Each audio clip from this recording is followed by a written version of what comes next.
আসসালামু আলাইকুম। Launch travel ভিজা আপনার স্বাগত সরাসরি সদরঘাট থেকে। তো আজকে দেখাবো Prince of Rasel pass.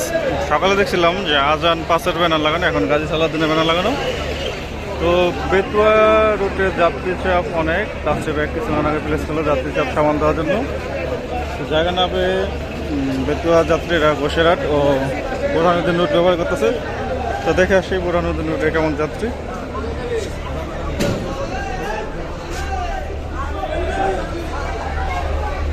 বোরহানুদ্দিনের launch survey হলো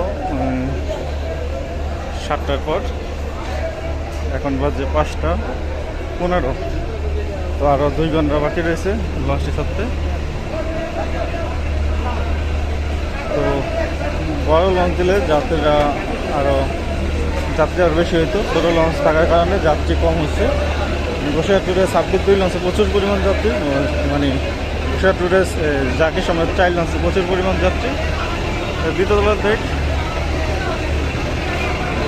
ভিডিওটি বেশি বড় করবো না। দ্বিতীয়তলার দেখ, আরও 2 ঘন্টা বাকি রয়েছে লঞ্চটি ছাড়ার। তো 2 ঘন্টায় আরও বেশ ভালো পরিমাণ যাত্রী হবে। তো এই ছিল বোরহানুদ্দিন রুটের রাসেল পাস লঞ্চে কেমন যাত্রী হলো।